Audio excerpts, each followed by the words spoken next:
सलाम दोस्तों। ये क्या हो गया इंडिया के साथ। श्रीलंका ने 110 रनों से इंडिया को शिकस्त दे दी तीसरी ओडीआई में। श्रीलंकन बॉलर्स ने इंडियन बैट्समैनों की बैंड बजा दी आज के मैच में। इंडियन फैंस माजरत के साथ, लेकिन आपने भी मैच देखा होगा। श्रीलंकन बॉलर्स ने इंडियन बैट्समैनों का बुरा हाल कर दिया आज के मैच में। श्रीलंका ने पहली बैटिंग की और श्रीलंका 248 रन बना सका आज के मैच में। कम स्कोर था श्रीलंका का आज के मैच में, क्योंकि श्रीलंका के 89 पे पहली विकेट गिरी, उसके बाद 171 पे दूसरी विकेट गिरी श्रीलंका की। और ऐसा लग रहा था कि आज श्रीलंका बड़ा टोटल करेगा, लेकिन फिर भी श्रीलंका सिर्फ 248 रन बना सका। रेयान पारक ने आज डेब्यू किया, ज़बरदस्त बॉलिंग करवाई, 3 विकेटें ली। उसके बाद इंडिया की बैटिंग आती है और इंडिया 138 रन पे पूरी Indian team out. Hitman Rohit Sharma, king Virat Kohli, Prince Shubman Gill, Iyer, Rishabh Pant सब फ्लॉप, किसी का बल्ला नहीं आज चल सका। रोहित शर्मा ने आज फिर अच्छा स्टार्ट दिया, 35 रन किए 20 बॉलों पे, ज़बरदस्त बैटिंग की, लेकिन उसके बाद फिर वो आउट हुए और उसके बाद बिल्कुल इंडियन टीम की लाइन लग गई और इंडियन टीम एक एक करके सारे आउट होते गए। और इस तरह इंडिया आज श्रीलंका से ये 3 मैचों की सीरीज़ बुरे तरीके से हार चुका है। किसी ने नहीं सोचा था कि इंडिया इस तरीके से श्रीलंका से सीरीज़ हार जाएगा। श्रीलंका वो टीम है जो चैम्पियंस ट्रॉफी भी नहीं खेलेगी। इतनी वीक टीम थी श्रीलंका की कि वो 2025 की चैम्पियंस ट्रॉफी के लिए भी क्वालिफाई नहीं कर पाई। आज तक श्रीलंका किसी आईसीसी इवेंट से बाहर नहीं हुआ। ये पहला आईसीसी इवेंट होगा चैम्पियंस ट्रॉफी का जिससे श्रीलंका बाहर हो चुका है, नहीं खेलेगा।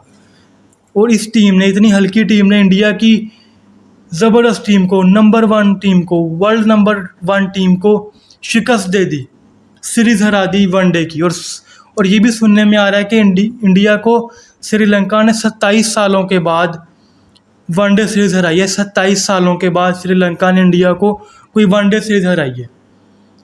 और ये श्रीलंका की टीम कोई इतनी बड़ी टीम नहीं थी, लेकिन फिर भी उन्होंने इंडिया को आज हिला कर रख दिया। इंडिया का कोई प्लेयर नहीं आज चल सका।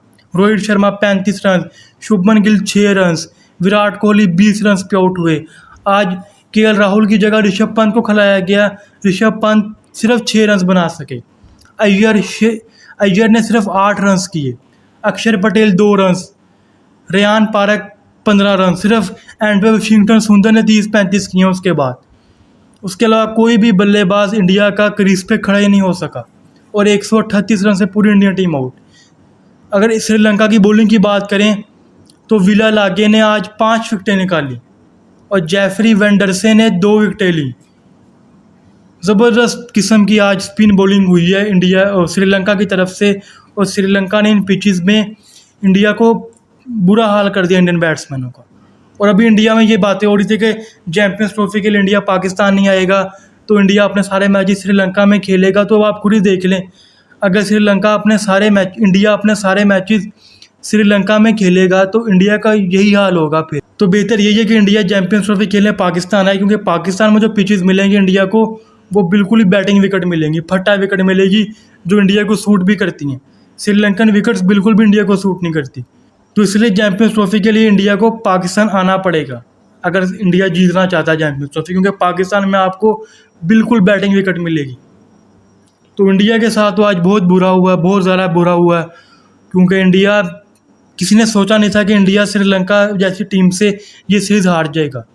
इंडिया के बहुत सारे ऐसे प्लेयर्स हैं जो ये सीरीज़ नहीं खेलना चाहते थे। रोहित शर्मा, विराट कोहली इस सीरीज़ के लिए अवेलेबल नहीं थे, लेकिन जो इंडिया के नए कोच बने हैं गौतम गंभीर, उन्होंने कहा कि मुझे विराट कोहली और रोहित शर्मा चाहिए सीरीज़ के लिए, क्योंकि ये मेरी एज आ कोच पहली सीरीज़ है। और आप देख लें क्या हाल हुआ इंडिया का। पूरी टीम इंडिया की खेली है, सिर्फ बुमराह नहीं थे इस टीम में और हार्दिक पांड्या नहीं थे, बाकी पूरी टीम थी इंडिया की। और फिर इंडिया का बहुत ही बुरा हाल हुआ है। लेकिन रेयान पारक ने डेब्यू किया, ज़बरदस्त डेब्यू किया, 3 विकेटें ली, 9 ओवर्स में 54 रन दे के 3 विकेटें निकाली रेयान पारक ने। और श्रीलंका के एक बल्लेबाज थे फर्नांडो, 96 रन की इनिंग्स खेली, फर्नांडो को भी रेयान पारक ने आउट किया। तो रेयान पारक का अच्छा डेब्यू था, 3 विकेटें ली, बैटिंग में सिर्फ 15 रन कर सके, 2 चौके लगाए उन्होंने, लेकिन बॉलिंग अच्छी कराई उन्होंने, 3 विकेटें ली। इंडिया के लिए सीरीज़ हारना बहुत, कह लो कि एक क्रिकेट वर्ल्ड में एक अपसेट है मेरे ख्याल से, क्योंकि श्रीलंका से सीरीज़ हारना इंडिया का जो अपसेट है किसी ने नहीं सोचा था। इंडियन फैंस या पाकिस्तानी फैंस या कोई भी जर्नलिस्ट, किसी ने ये सोचा नहीं होगा कि इंडिया श्रीलंका की इस थकी हुई टीम से सीरीज़ हार जाएगी, किसी ने नहीं सोचा था। और इंडिया श्रीलंका से भी 27 सालों के बाद सीरीज़ हारा है, को ओडीआई सीरीज़। और वैसे भी इंडिया मेरे ख्याल से सीरीज़ जो हारा है बड़ी लंबी अरसे के बाद इंडिया कोई सीरीज़ हारा है ओडीआई की। मेरे ख्याल से कोई 3-4 साल के बाद इंडिया कोई सीरीज़ हारा होगा ओडीआई की। अदरवाइज़ इंडिया को जब भी हम बाईलैटरल सीरीज़ खेलते देखते हैं, इंडिया हमेशा वो सीरीज़ जीतता है, विन करता है इंडिया हमेशा वो सीरीज़। लेकिन इस बार श्रीलंका ने इंडिया को बिल्कुल ही बैकफुट पे ले गया और इंडिया को इस पूरी सीरीज़ में 3 ओडीआई की सीरीज़ में अपने करीब ही नहीं आने दिया। पहला मैच इंडिया ने जैसे तैसे करके ड्रा कर लिया, लेकिन दूसरे तीसरे ओडीआई में तो श्रीलंका ने इंडिया को पास भी नहीं आने दिया। 1 साइडेड मैच हराए हैं श्रीलंका ने इंडिया को। विराट कोहली की फॉर्म का भी बड़ा कंसर्न चल रहा है कि वो भी बड़े ओडीआई में काफ़ी देर से उनसे रन नहीं बन रहे उनसे। शुभमन गिल भी रन नहीं कर पा रहे। ऋषभ पंत को खिलाया गया केएल राहुल की जगह, वो भी सिर्फ 6 रन कर सके। मेरे ख्याल से केएल राहुल अच्छे बल्लेबाज हैं, लेकिन उनको जब खिला रहे थे तो उनको 6-7वें नंबर पर बैटिंग दे रहे थे, जो मेरे ख्याल से सही नहीं है। केएल राहुल, मुझे याद है एक वक्त में केएल राहुल इंडिया की तरफ से ओपनिंग किया करते थे और आज वो 6ठे नंबर पर बैटिंग कर रहे हैं, जो मेरे ख्याल से बिल्कुल एक अजीब चीज़ है। क्योंकि केएल राहुल टॉप ऑर्डर के बल्लेबाज हैं, उनको या तो आप ओपन करवाएं या आप चौथे नंबर पर खिलाएं, फिर वो परफॉर्म कर पाएंगे।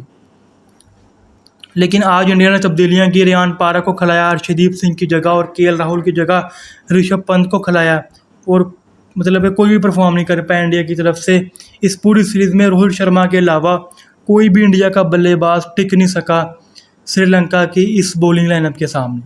विला लागे, जेफरी वेंडर से, विला लागे, इन दोनों स्पिनर्स ने इस पूरी सीरीज़ में इंडिया के बैट्समैनों को निचवाया है अपनी बॉलिंग पे, अपनी गुगली, अपनी स्पिन पे। ज़बरदस्त किस्म की कह लो कि श्रीलंका ने क्रिकेट खेली है। और लेकिन एक और हैरानी की बात होगी आपके लिए कि श्रीलंका ने जितनी अच्छी क्रिकेट खेली है, लेकिन इसके बावजूद श्रीलंका चैम्पियंस ट्रॉफी नहीं खेलेगा। ये आईसीसी इवेंट श्रीलंका नहीं खेला क्योंकि श्रीलंका टॉप 8 से भी बाहर है।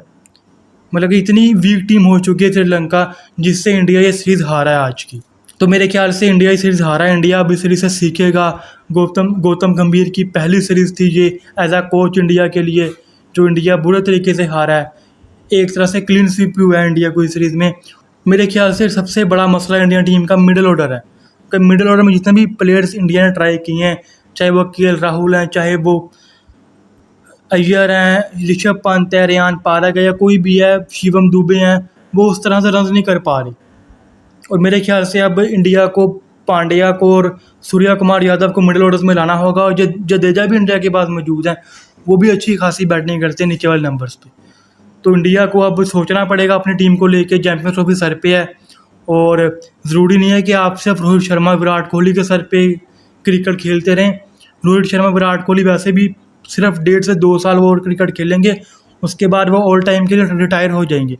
तो उसके बाद यही प्लेयर्स ऋषभ पंत, केएल राहुल, अय्यर, शुभमन गिल, यही प्लेयर, शिवम दुबे, यही प्लेयर इंडिया को सर्व करेंगे इन फ्यूचर। तो इसलिए इन प्लेयर्स को जिम्मेदारी लेनी होगी, नहीं तो इंडिया को किसी और प्लेयर्स की तरफ जाना होगा जो इंडिया को लॉन्ग टर्म के लिए सर्व कर सकें।